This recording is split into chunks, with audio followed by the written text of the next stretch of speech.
Welcome to the Don't Be Ridiculous podcast. It's Sunday, little almost 6 p.m. Eastern time. Been a fun football weekend so far. Lots to talk about, and we're gonna try to make this a little more concise and not jump all over the place on this podcast. So we'll see how we do with it. But Clark, I'm thinking of changing the name of our show to Take the Points with exclamation points behind it because it doesn't seem to be something that NFL teams can do. Score. I don't know if any, just for reference, scoring is down in the NFL. It's the least amount of points scored per game since 2010. And, part of it is because of the refusal to kick field goals and wanting to go for it on fourth down all the time and all of this nonsense. So I find that very curious, Clark. But I was just saying, it seems like every single week we could just go, man, what is this guy doing? What is this guy doing in college and the NFL? Teams just want to go for it on fourth down instead of kicking field goals. And I'm watching the games today. I'm like, take the field goal. Like you're making this more difficult than it has to be, and it's like it's no surprise that scoring is down. What games today were you saying that about? That they should have taken the points? So, I mean, there was a game, the Buffalo was playing New England, and they were down by, I think they were down by 5. Yeah, it was 22-17. They were down by 5, and they had the ball down near the goal line, and they decided to, and I was like, just kick the field goal. New England doesn't have a good offense. You're probably going to get a stop. But as it turned out, Buffalo, not only they managed to score on that possession anyway. But I was thinking the same thing, I think it might have been earlier in the game when they were down, and I was just like, just take it. It's sitting right there for you. There was in the Cleveland Browns game, they decided to go for a fourth down at midfield. They didn't get it, gave the Colts the ball. The Colts went down and scored.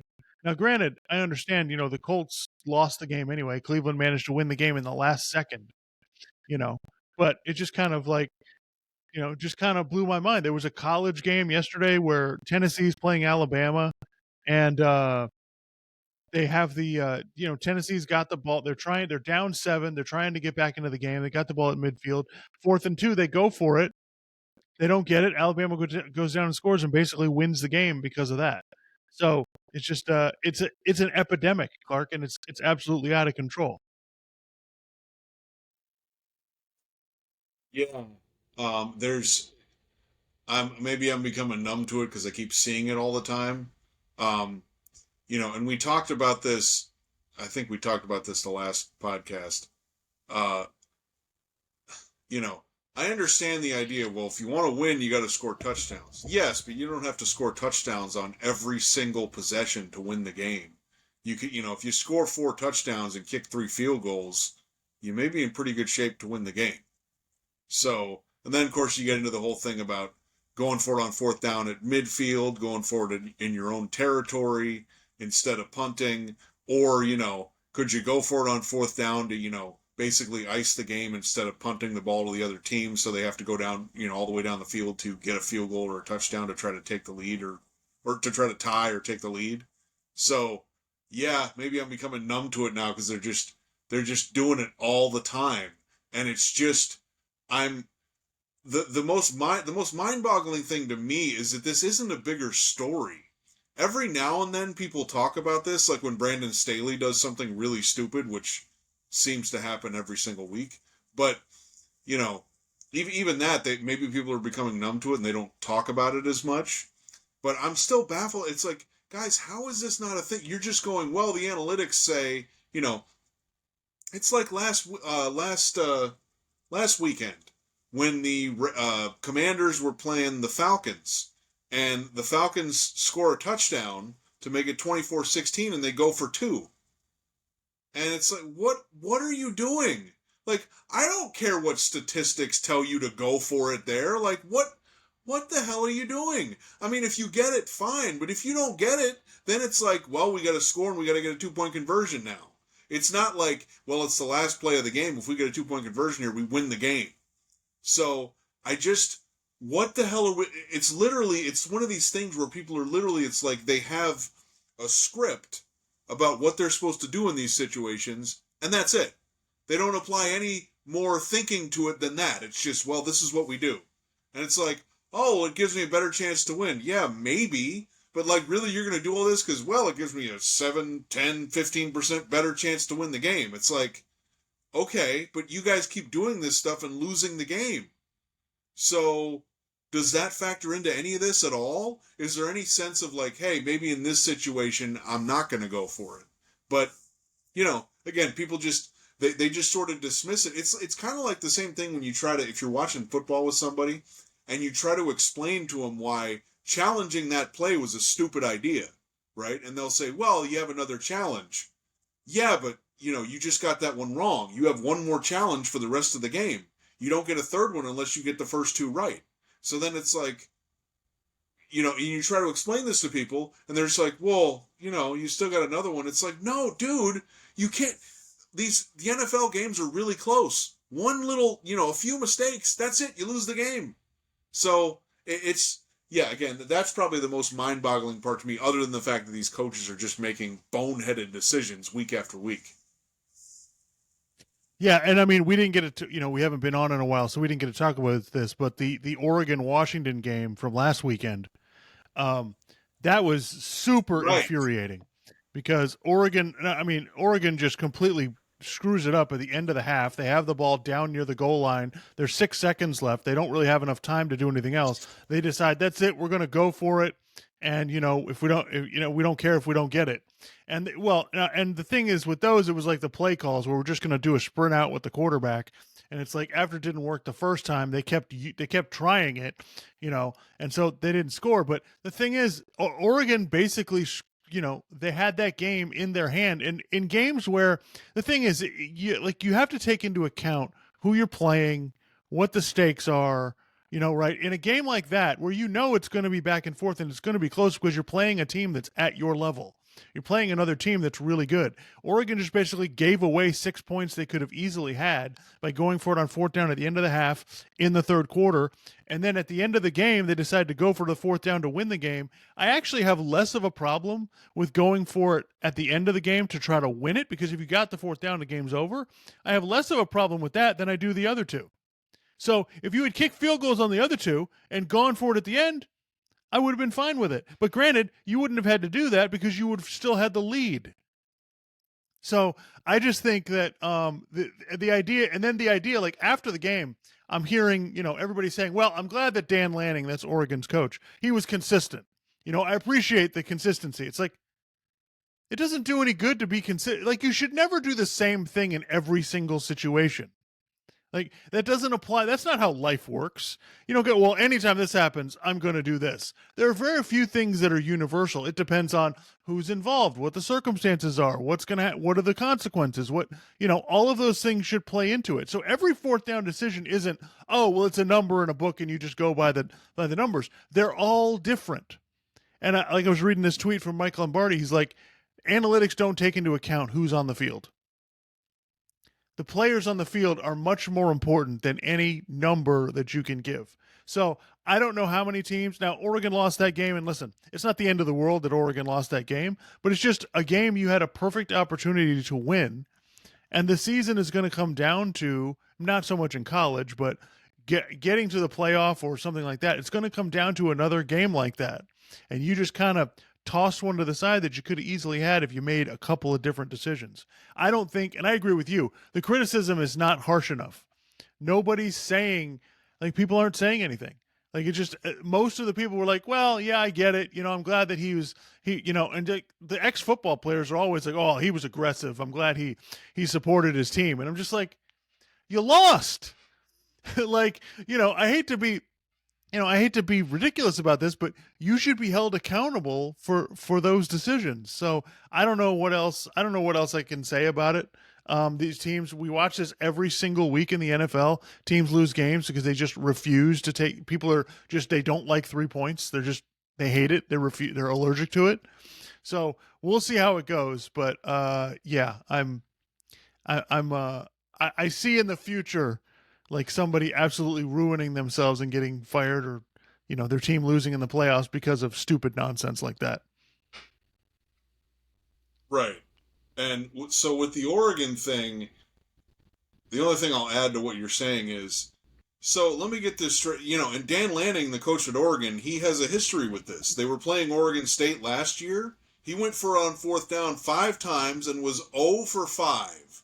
You'd think after the 4th try, you'd be like, well, maybe we shouldn't, or maybe we need to rethink what we're calling on this. Like, you're telling me you couldn't get the first down 3 previous times and you think you're going to get it on the 4th time?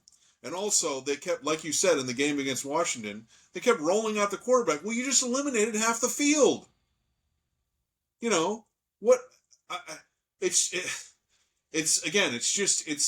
I'm almost getting numb to it because I'm just like, how are you guys not seeing this? Like, this is, again, people are like, well, I want them to be aggressive. Don't you just want to win the game? There's times to be aggressive. There's times to be conservative. There's times to just kick the field goal or punt the damn ball. And it's like, oh my God, we only got 3 points. It's like, can we think about this from the other perspective? Okay. Oregon at the end of the first half last week. Okay. They're going for it to try to get anything. Instead of getting any points at the end of the half, you get 0. Okay. Do you think that the other team, that makes the other team feel good, doesn't it? Because it's like, oh, well, they could have got points there. They didn't. And it's like, oh, well, we might have been a little disappointed that we didn't get a touchdown. Yeah, but you still got 3 points. You can say that going into halftime. Like, you guys forget this. It's like, well, if you go for it and you don't get it, like you were saying, the last time we talked about this, that's a turnover. Okay? Yeah. And, again, you go for it, you don't get it, you can swing the momentum to the other team. And sometimes that's all it takes, like a couple plays, and then the other team starts playing really well, and you've just swung the game because you made a boneheaded decision. So, I'm sure we'll keep talking about this until we're blue in the face. But. Yeah, it's ridiculous. Oregon would have had a 10-point lead in the 4th quarter if they had just kicked those 2 field goals. They would have had a 10-point lead. They probably win the game. Yeah, Washington goes down and scores once, but they would have had to go again. Like, it just kind of blows my mind. Just collect the points.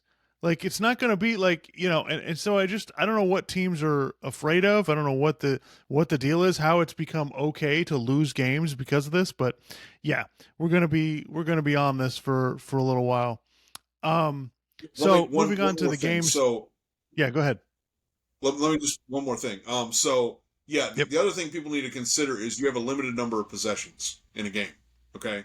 So remember, you're like, oh, I want to go for it. Well, if you go for it like 4 or 5 times and you don't get it, and you don't get any points when the points are right there, you've just hurt your team. So anyway, I'm sure we'll talk about this more in the future. But yeah, no, there's an absolute efficiency to it, and the other thing is like you said, you're going for it multiple times in a game. Teams don't have a whole bunch of plays to go for it on 4th down that they like. So if you're going for it throughout the game, by the time you get to the 4th quarter, you don't have any plays left. So I think that's what people are missing about this, especially in college where you only have 17 hours a week to actually practice. Like, you don't have, college teams do not have unlimited amounts of plays that they can use. Once you get past the good ones, then you're using your worst plays the rest of the game. So it's just, it's asinine. We'll see what happens. We'll see who screws it up later. I'm sure Brandon Staley will pull something today because they're in a battle with the Chiefs right now. All right, so about the games today. First of all, I just want to shout out, thank you to the Patriots and the Buffalo Bills for helping out our Dolphins. During the game, I was very conflicted. I'm like, wait a minute. This is actually a situation I want to root for the Patriots. That hasn't happened very often for the last 23 years. So, it's kind of like, addendum to that. Addendum to that. Okay. I'm in a football pool and I picked Buffalo to win. So I was really disappointed. I was really pissed off at the fucking Patriots. So yeah, it's good for the Dolphins, but especially because I don't think the Dolphins are going to win tonight. So yeah, that's good because the Bills get another loss, and that means even if the Dolphins lose, they can stay in first place. But that was Buffalo's got some problems, especially on defense. They've had some critical injuries, and I think that's really hurt them, and it's gonna hurt them moving Yeah, judging forward. by the So, fact the Patriots have one of the worst offenses in the league, and they moved the ball pretty well today. So yeah, right, that's definitely could be an issue. Buffalo needs to change the way they play offense a little bit. They've got to stop being as reckless because they don't have the defense to back them up anymore. So I think the Buffalo's right. going to have to adapt a little bit, run the ball a little bit more, and they've shown they're capable of doing it. But I still think Buffalo's a really good team, but they have some issues that they have to work out. I don't think this means, and it makes me laugh today because I was thinking all the Patriots who are ripping Mac Jones apart. And I was like, oh, is Mac Jones a starting quarterback now? Like you're okay with him now? Like this, like it just cracks me up. Like that, Bill Simmons on Twitter is just going, he's not an NFL quarterback. We need to get somebody else. And I'm just going, listen, buddy, like you want to talk about who's not a good quarterback? We're Dolphins fans, okay? I think these Patriots fans are in such a state where they don't know what's happening and they're not used to it. They're not prepared to have a quarterback who's less than a Hall of Famer or less than the greatest quarterback ever. So they're just like, oh, the quarterback stinks, blah, blah, blah. And it's like, no, your team stinks. Your quarterback is a symptom of that, but he is not the worst quarterback in the league. He is a legitimate NFL starting quarterback. Maybe he's not a franchise quarterback. That's fine. But don't talk to me about guys who shouldn't be starters in the NFL. The Dolphins have tried everybody. Right. Yeah. The thing about, and just to add on what you're saying about the Patriots. So first of all, I saw when I was watching Red Zone on the bottom line, something was scrolling across. The Patriots gave Belichick a multi-year extension before the season started. Yeah. Yeah. Okay. Um, yeah, I'm more sure than ever because I think I think I've said this to you, maybe not on the podcast, but I think the Patriots are going to hold on to this way too long, and they're just going to get worse and worse. And maybe it's because they want Belichick to get the record, or it's a combination of the coaching wins record, or it's a combination of that and they can't let go, or they still believe in Belichick for some reason, even though the last few years have given you pretty much no reason to believe in him. And then I was in the car on the way to the dentist the other day. I'm listening to ESPN radio, and Evan Cohen is on there saying, well, if there was one guy I think we should give another chance to, it's Belichick. Because look, he just got the quarterback wrong, like you were saying. And it's like, guys, you are totally misreading the situation. They have no talent. Okay? The game has in some ways passed Belichick by. He refuses to adapt. Here's the other thing. He doesn't take the draft seriously. Look at the drafts. Look at who he picks. He's clearly not taking it seriously. He's just like, oh, I'll just pick whoever and I'll just coach him up and it'll be fine. You can't do that. The only reason he could do that before is because he had the greatest quarterback of all time. Okay? Mac Jones is clearly not that. So the idea is just, it's like, oh, well, what if they lose so many games that they get Caleb Williams? And he's going to be throwing to who? Mike Gesicki? Devontae Parker? All, he's going to have to make some really good throws because those guys can't get open. Yeah, they're not going to tank, so they're not going to get Caleb Williams anyway. So you don't have to worry about that, number one. A couple things on that. So giving Belichick an extension. Number one, these owners are worth so much money now. If Kraft wants to get out of that, I don't think that's going to be too hard. Secondly, I think that as a Dolphins fan, I'm thrilled. Sure, give Belichick an extension. Go right ahead. Let him keep on doing things the way he's been doing it. No problem here. So we'll see. We'll see what happens with that. I'm not like, look, man, you're getting it done or you're not.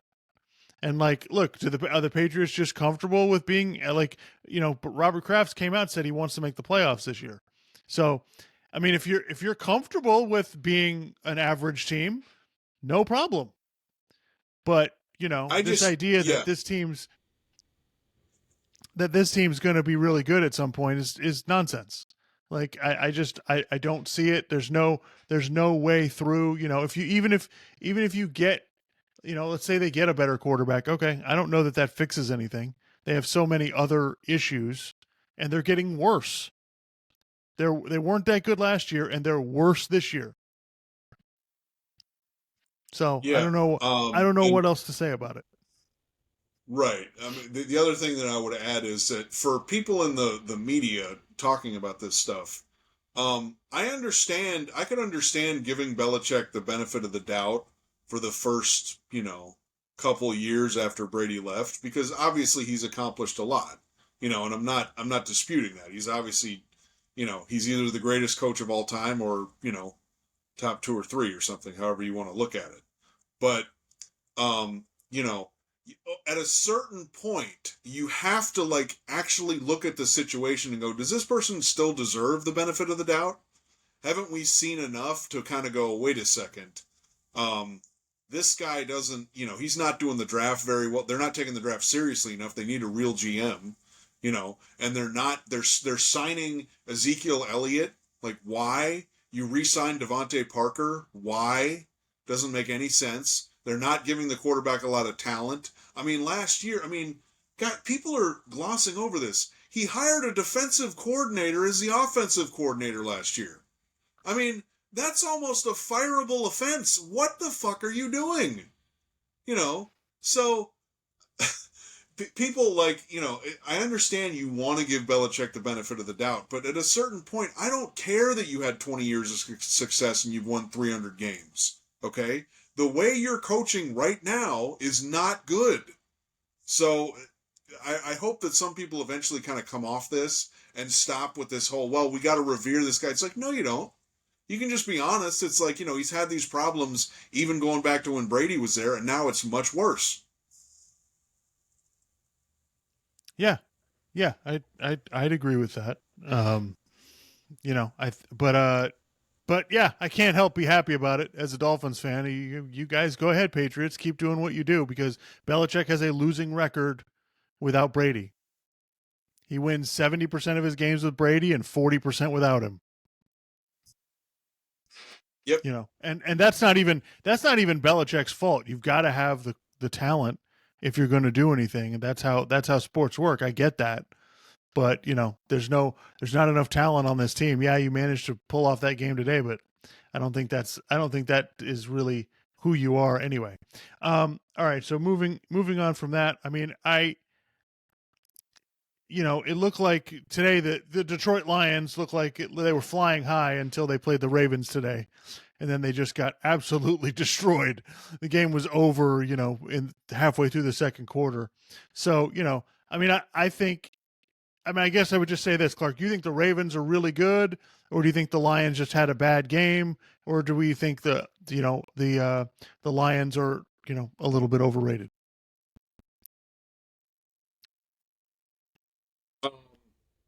So that's a tough one.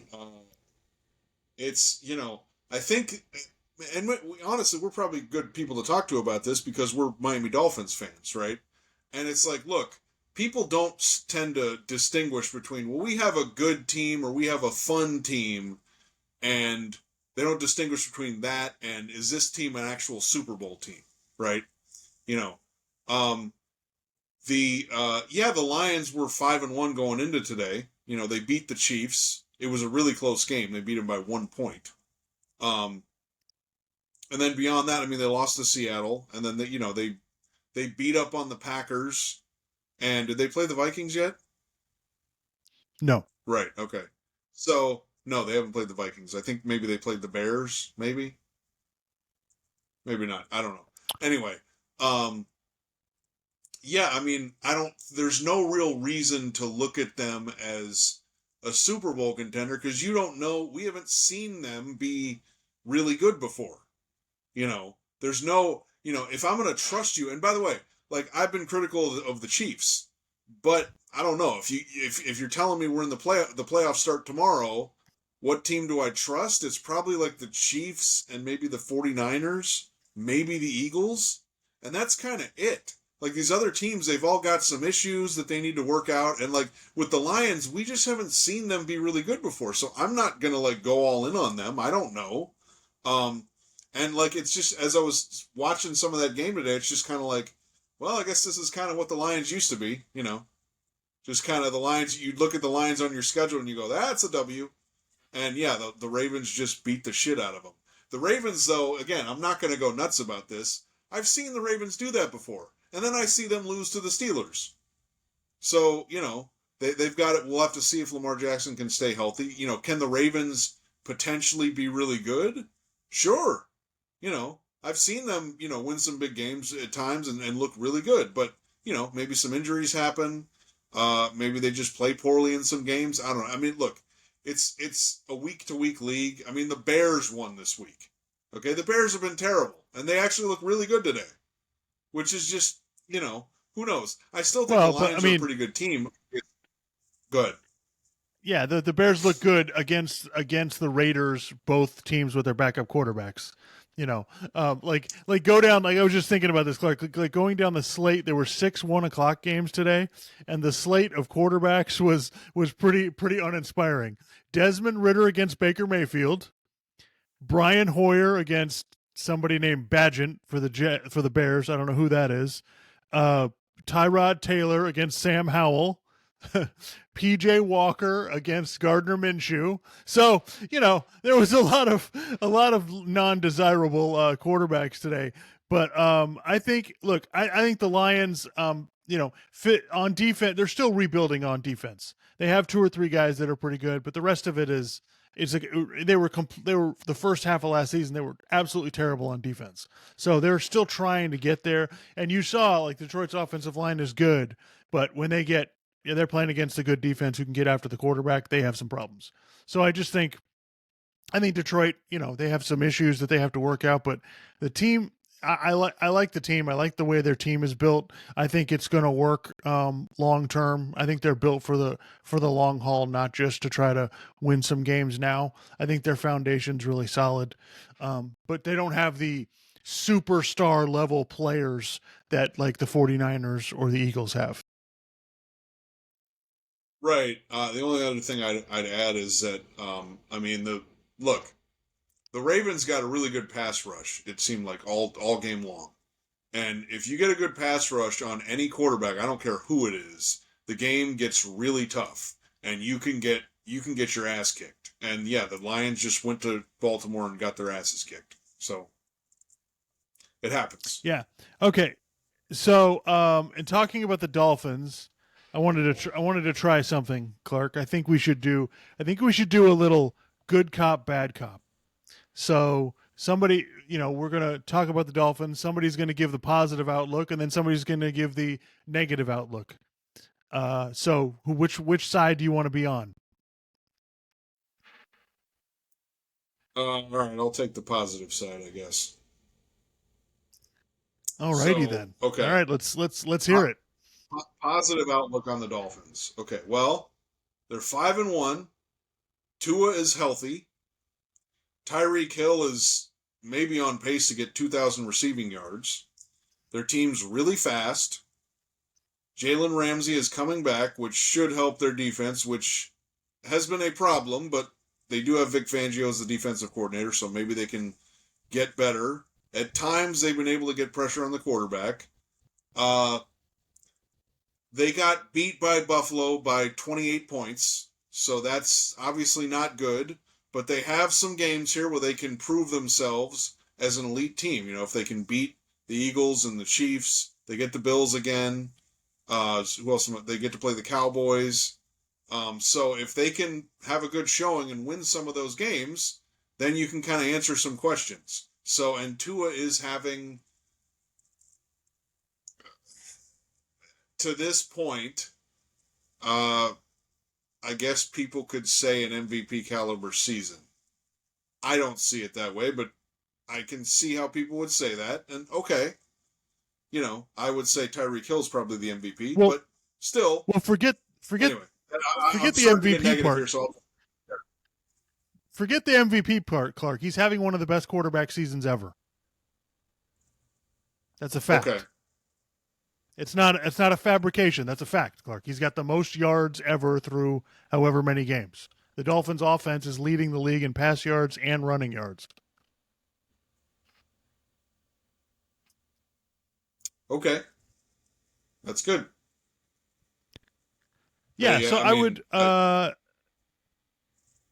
yeah, I would agree with all of the positive things. I mean, like my attitude, right now is like, look, man, I don't really, I would love the Dolphins to beat the Eagles. I don't really care if they beat the Eagles. I just want them to keep everybody healthy, and Tua to make it through healthy. And if we can make it through I think the next week's game against the Patriots is actually a really big game because regardless of what happens with the Eagles and the Chiefs, if they can just win that Patriots game, we get past the Chiefs, we get to the bye week, and it sounds like everybody's starting to come back.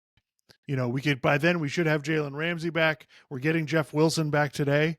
Hopefully, Achane will be back after that, and then we get if we have everybody healthy, everybody rolling on defense, and then let's see what this team looks like. That's what I would like. I just want us to be as healthy as we can, have reasonable health. So then we get past the bye week, and then we can see if this team actually is going to be really good, or what's going on with it. The negative side of the Dolphins is, listen, Tua's going to get injured at some point. We're just waiting for it to happen. It's coming. The other thing is the defense is getting worse. Week by week. The positive part in me finds it hard to believe that that's going to go the rest of the season, but based on what we're seeing now, it's not looking great on that side of the ball.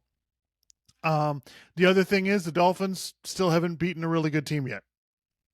Last year, this year, they still haven't been able to do it. So these next games against the Eagles and the Chiefs are a good test for them to see where they're at. But so far I know everybody's going crazy about the offense, and I get it, but we've seen it over and over again. You take the first read away, and there's not a whole lot there.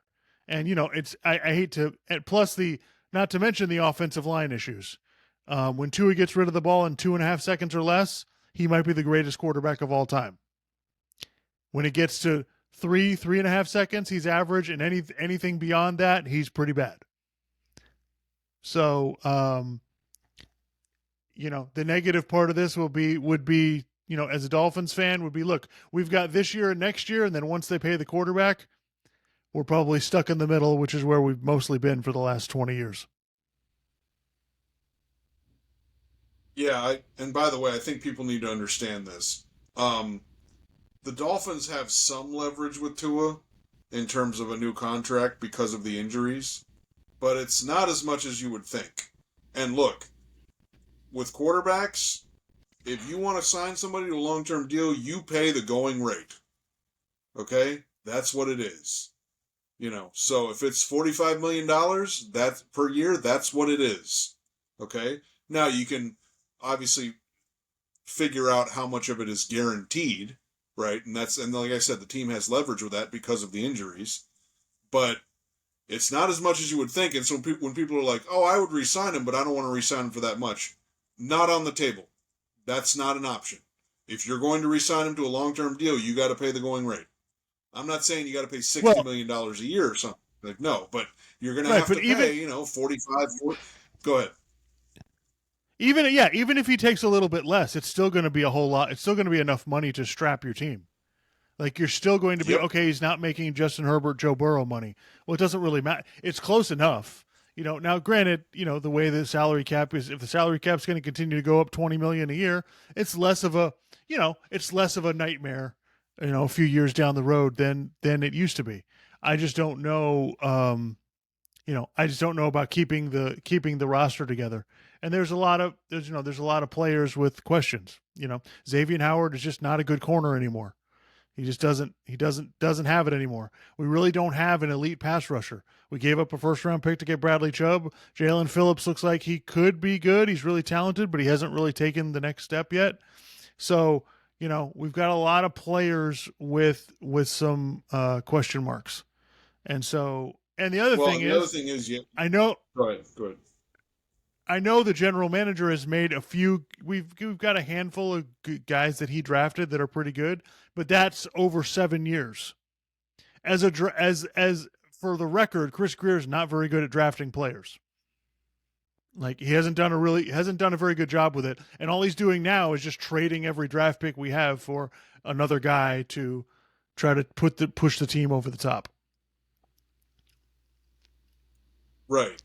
And what was the other thing I was going to add? Like guys, to all the fans out there, we need to point something out, okay? To all you Tua defenders the first 2 years, whether you were saying the offensive line's bad or he doesn't have anybody to throw to or he doesn't have a good offensive coordinator and all that stuff, okay, I'll concede those points. But when Tua didn't have that stuff, how did he play? He wasn't very good those first two. Matter of fact, there were several times where he looked like one of the worst quarterbacks in the league. Okay? Then he gets Tyreek Hill and Mike McDaniel, Jalen Waddle, all these other weapons. He looks pretty damn good. He looks really good, in fact. But he played the Bills and they got the Bills just kicked their ass. They lost. I mean, guys, it's not like they lost by 1 or 2 scores. They lost by 28 points. Okay? Last year when Tua played the better teams, didn't really have his better games. And the times when you need Tua to like step up and make plays or get a game-winning drive, granted he's had a few, but a lot of times that's not what happens. He throws an interception, he gets sacked, the offense sputters out, they can't get a first down, something like that. Okay? And we've seen that. So guys, once they pay Tua, and at this point I'm kind of convinced that it's going to happen. Once they pay him, and then Tyreek Hill either retires or he starts to actually decline. I think Tyreek Hill's a future Hall of Famer, by the way. And I've heard him say some stuff that maybe after this contract is up, he wants to retire, which is 2 years from now. Okay? But once he loses that, and if he doesn't have all these weapons around him, then it becomes much more incumbent on the quarterback to raise the level of everyone around him. And even for you Tua defenders, it's been established those first 2 years, he doesn't elevate what's around him. What's around him elevates him. Okay? And once you get that salary cap hit, you can't have as much around him to elevate him. Yeah. So, that being said, I think they have a pretty good chance to beat the Eagles. I don't think the Eagles are playing great right now. This is not the situation where I want to play them in prime time after they've just lost in their building where they're going to be pissed off. That's not ideal, but talent-wise, football-wise, I think they have a shot.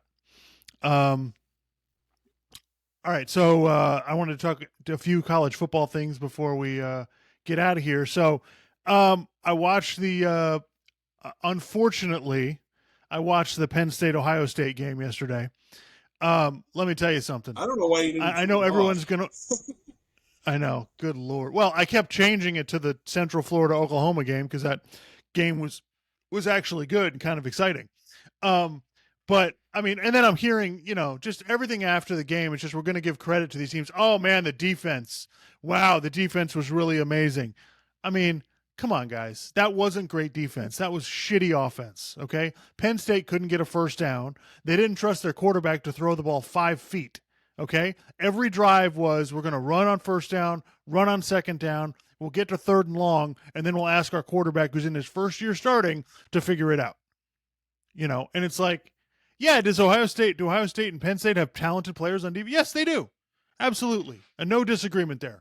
But I watched that game and I thought, my God, Is Michigan gonna make the playoff when we're still gonna be like, God, I don't know if they're good. I don't know how good they are. Because if either of those teams play like that against Michigan, I'll tell you this for sure. Michigan will destroy them. Like will have no chance if they play Michigan like that. And Ohio State went to Notre Dame and couldn't score. Like they had 10 points until the last drive of the game. And we've seen now Notre Dame's not a great team. If you struggled scoring against them, I don't know what to tell you. So you can tell me, oh, well, and listen, I understand, but we got basically a month left of the college football regular season. So if you're going to tell me that Ohio State and Penn State are going to get significantly better in the next month, okay. I don't disagree with that because they have a lot of young players and the quarterback's young and, that might happen. They might get better, over the next 3-4 weeks. I get that. But I watched that game and I don't believe in either of those teams. It made me feel so much worse about anything that's going on. It made me feel so much worse about the Big Ten. And thank goodness the Big Ten is getting the teams from the Pac 12 next year because they need them. Like, this conference is a shit show. I mean, I know, the Big Ten fans are going to be mad at me and tell me, oh, what are you talking about? Blah, blah, blah. I'm telling you, man, like, this is not good. Like, neither one of those teams really ran the ball very well. Like, if the game came down to Ohio State had Marvin Harrison Jr. and Penn State didn't. That's it. It was just like, oh, we'll just throw it to him. He's always open, And so, yeah, I just think, so that's what I thought. Did you watch that game or? No, I did not watch that game. Yeah, it was. I mean, granted, you were texting me, and I'm like, yeah, I don't think I need to watch this one. This seems like it's pretty awful. So. So I mean, I don't know. What do you think about? Sure. Do you have any thoughts on what I said, or? Hang on. What's up?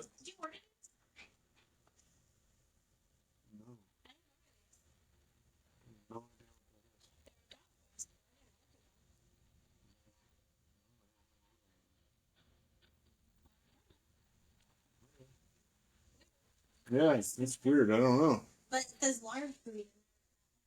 Yeah. Oh, okay.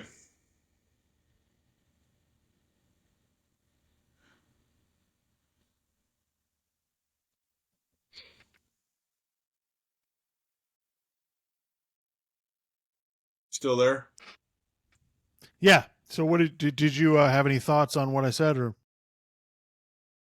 Oh, the US. So yeah, I mean, it's kind of annoying how regional college football is. Big Ten fans, they just defend it all the time, like almost unquestioningly. And they're like, well, Michigan's undefeated. Why can't they be number one? It's like, yeah, but they haven't beaten anybody. They played who's in front of them. It's like, well, yeah, they set their own schedule. Like, come on, guys. And yeah, I agree. They definitely need the influx of those Pac 12 schools. And then the other thing is, it's just like, some of the teams at the bottom of the Big Ten, can you guys get them out of there? I mean, because they're just, we don't need to, it's not the same as like the SEC. I mean, yeah, there's some teams more at the bottom of the SEC, but I mean, there's obviously a really, really strong commitment to trying to be as good as they can be. Whereas in the Big Ten, it's just kind of like, Iowa State and Iowa, and it's like, oh God, do we really need to watch this? Nebraska. I mean, yeah.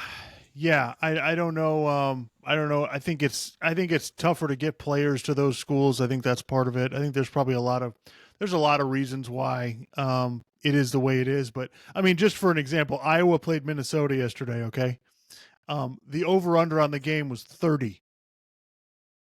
30 combined. They expected those teams to not score more than 30 points. Iowa won the game 12-10. Like, you couldn't pay me to watch that. Like, you could be playing that game in my backyard. I'd be like, yeah, I'm going to go do something else. Like, so it's just, and listen, people love those schools. I get it. You want to go to the game and have fun? Go for it. I have no problem with that. Get off of my television, though. It's fine. Just stay the hell away from my eyes. I'm not interested. Not interested at all. So, but, I think it leads me to the next thing. I think that this playoff, this last year, the 14 playoff, this is going to be like, you thought people complained about the committee before. Like the first year they had the playoff when it was controversial that they put Ohio State in over TCU and Baylor. I don't know if you remember the situation, but Ohio State went out into the Big Ten championship game and beat Wisconsin like 59-0. And Ohio State had a really bad loss on their whatever. And TCU and Baylor had better resumes. And at the last minute, on the last day, they chose to put Ohio State in. And by the way, it was the right decision. Ohio State won the national championship. There was a lot of consternation and people upset that year. Last year, when TCU wasn't getting into the top 4 immediately, all the sports media was all upset about it. I said, we said on this podcast, you'll be fine. Just keep winning. Everything will be okay. They got into the playoff. The year before, Cincinnati, everybody was crying about that. Why didn't they? Blah, blah, blah, blah. And they did get in. and they got their ass kicked. Okay, but they got in. Okay, this year there is going to be a major conference team that has a major brand that's going to get left out of the playoff this year. Because if you look at the top 10 to 12 teams, they're all major conference teams with major brands. Texas, Oklahoma, Michigan, Ohio State, Florida State. It's all of the Washington, Oregon. It's all of those teams. And what's going to happen is this is the first year where we've probably got more parity just because there's no great teams this year. We don't have Georgia's good, but they're not all world like they were the last 2 years. So we're going to have a one-loss Florida State or a one-loss Washington or somebody or a one-loss Texas or Oklahoma left out of the playoff. And so I'm going to be really fascinated because choosing between the fourth and the fifth team this year is going to be really difficult. In the past, it's always worked out. We've had 3 teams that are probably legit, and then we throw a fourth one in there that usually just gets their ass kicked because they're not anywhere near as good as the top 2 or 3 teams. That's how this has pretty much worked. This year's going to be different, Clark. So I am really fascinated because every time I hear somebody from they try to make playoff predictions and they say things that are just, oh, the Pac-12 is definitely getting a team in. They are? Because I'm watching the Pac-12, and as I said before the season, nobody's making it through the Pac-12 undefeated. It's not going to happen. Washington almost lost to Arizona State last night. The conference is there's too many teams that are there's too many teams that are competitive, that are close enough to each other. And that's not to say the Pac-12 is the best conference. I don't know that, so I'm not going to make that claim. What I will say is there's more like teams in that conference than any other one. So there's much better chance that all of them are going to lose at least one game. Florida State looks like the best bet from the ACC, and if they go undefeated in the ACC, they're probably going to get in. But if we have, like, you just look at it like this. Now, listen, these teams will lose, so I don't want to be dramatic about this. But I don't think it's crazy to think Georgia goes undefeated, Michigan goes undefeated, Florida State goes undefeated. That's 3. And then you're debating between one-loss Texas and Oklahoma and a one-loss Pac-12 team. And whoever gets left out of that is going to go apeshit. So I'm really fascinated to see how this goes. People are going to be, now granted, we're going to a 12-team playoff, so that fixes part of it right there. Like everyone complaining about it, part of the satiation of it will be to say, well, we got a 12-team playoff next year. But anyway, yeah, so with all of that, Clark, so what do you think? I think that's a pretty good read on the situation. And we go through this every year where people are like, well, what if all these teams go undefeated? They're not going to all go undefeated, No. And yeah, I mean, the Pac-12, I mean, it's down to, I mean, really now it's USC's out. So it's down to Oregon. Hold on. Washington. Well, hold on, though. They're out of the playoff probably, but they're not out of the conference. Well, right.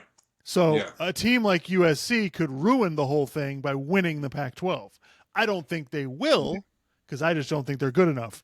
But, and by the way, you're talking about 2 lost teams. LSU can play their way right into being a problem. They play Alabama in 2 weeks. They would play Georgia if they go to the SEC championship game. So go ahead. Yeah. So, I mean, yeah, in the Pac-12, I mean, it's obviously Washington has got pole position and then Oregon's behind them because they lost to them. So, yeah, but I mean, so Washington's still got to play what? They got to play USC and they got to play USC, Oregon State, Washington State, teams that are capable of beating them. Yeah. And if they get and if they win, even if they exactly Pac-12 championship game. Yeah, so I mean, and here's the thing. Yeah, someone's going to be really pissed off. That's why I kind of like the 14 playoff because I think that's great for the sport to have one team like, oh, we got screwed, and then some other team gets in over them, and there's controversy, and we can argue about it, and that was the fun of college football, and that's basically going to go away after this year. So, I don't think it's going to go away. The conversation's just going to change. It's not going to go away. There's still going to be a debate about it. And the thing is, like, everyone gets caught up in this. Well, what's the best? They have the best conference, and they're not the best conference. I've never given a rat's ass who has the best conference. I don't understand why and it's like you said about regionalized. Not only is it regional, Clark, it's tribal. So it turns into this, for some reason, like Auburn hates Mississippi State, But when it comes to the playoff, they're all together in the SEC, right? Oh, we're way better than you. It means more, So every conference tries that nonsense to try to say we're the best. But I just think the committee is going to have a really, really tough job this year, and I'm fascinated. I'm really fascinated to see what happens. But real Right. two things. USC lost to Utah. That was a hell of a game. Utah beat them on a last second field goal. They've beaten USC 4 times in a row. And USC continues to be a fraud. So, but I think everyone's out on them now. They've all figured out, oh, this is what this team is. But what I want to say about them is, okay, guys, Caleb Williams lost a game. Yeah, he actually played pretty well. He didn't play badly. They didn't win the game because the other team was better. But that doesn't mean like just because they're losing games and then Drake May for North Carolina, they lost to Virginia last night. Guys, that doesn't mean that these guys aren't going to be really good prospects. Like, okay, they lost a game in college. People lose games. Like, it's not unless you're on the best team, you're going to lose some games. It's not that big a deal. Caleb Williams is still a great prospect. Like, all this stuff about, well, I want to be part owner and whatever. And like, don't pay any attention to that nonsense. When he goes to the combine and these NFL teams watch his tape and they see what he can do in person, he's going to wow them. So don't worry about any of these quarterbacks. They'll be just fine. Right. Yeah, I think I would agree with that. Yeah, I don't think I have any other college football stuff.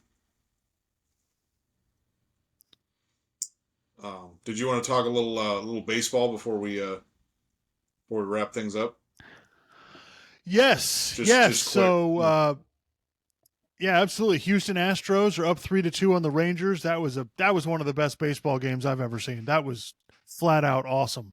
Jose Altuve, it's a home run on the bottom of or top of the ninth to give them the lead, and then they hang on to win. That was a hell of a job. I think the Arizona lost last night to Philadelphia, the Phillies. So Philadelphia's up 3-2. I think that's probably over. Philadelphia's going back home, and they just need one game. I think Arizona has really played well considering where they were. They managed to tie the series up. I thought that was really impressive. But I think it's probably done for them. I don't think they're going to win 2 games in Philadelphia. Houston, Houston's got the momentum, but I don't think it's over because Texas has Eovaldi going in Game 6 and Scherzer in Game 7. So I don't think that series is done. But that was pretty awesome with the theatrics where the pitcher hit the Abreu threw at the I don't think he threw at him, but he hit one of the Rangers players, and so there was benches cleared and all that stuff. So it was really tense. Yeah, I mean, yeah. I think that they've been really good series so far. I think they're probably both over now, but still, I mean, they've been really entertaining. I mean, Game 4 with the Diamondbacks and the Phillies, the Diamondbacks came back. I mean, I think that was a lot of fun. Kyle Schwarber, most home runs in NLCS history. And the funny thing is that I was like thinking about that. I'm like, it's difficult to compare eras in baseball with like numbers in the postseason because for so many years it was just the one round of the playoffs and then the World Series. Now they get Right. wild card and then division round and then the LCS and then the World Series. But I mean, just a record for the National League Championship Series. I mean, that's pretty cool. I mean, Schwarber obviously hit some home runs when he was with the Cubs when they won the World Series, 7 or 8 years ago, whenever it was. And then he's obviously, done really well with Philadelphia. I mean, it's just kind of amazing. So that's been fun. Yeah. And the Phillies. I mean, if we can get the Phillies and the Astros could be a great series. The Phillies. I mean, if the Rangers were able to come back, I think they could make a really good series. So it's been, I mean, it's just, again, I was totally not giving a shit about baseball up until this season, and now I've actually got back into it, so it's kind of cool. Yeah, the playoffs have been a lot of fun. I'm glad that they expanded it a little bit, and let some more teams in there, and it has been a blast. Especially the way the game is played now. It moves faster. There's a pitch every 15 seconds. It's a lot more fun to watch. Taking the shift out really changes the way that teams play. Guys will actually steal bases now, so it is a lot of fun. And the amount of home runs that these guys hit, I can't believe the pitches that these guys hit. It's just for home runs. It's absolutely insane. You know, and I know they have Just like they're reaching out and stabbing stuff and hitting it over the wall. I mean, it's ridiculous. Like low stuff, they're just going, and then other stuff they get high stuff and they're able to get under it enough to where they can get it. They can hit it out. I mean, it's pretty amazing. Yeah, I mean they're hitting 100-mile-an-hour fastballs, and I know they have these fancy pitching machines now that can throw all the breaking balls and stuff. So these guys are way better. Like that's the amazing part, Clark. These guys are way better at hitting than they were 20 years ago. Like they're convincingly better, and the pitchers throw a lot harder. So it's not like it was back in the day, you you'd have one guy in your bullpen and he'd be your closer. He came out and threw 98. Now everybody's got all these guys throughout their whole team that throw that hard. So it's wild, and I'm really looking forward to it. Anything else before we get out of here? No, I think I'm good. All righty. Thank you everybody for tuning in. Appreciate it if you like, subscribe. If you have any thoughts on it, make sure you comment. Everybody have a nice weekend.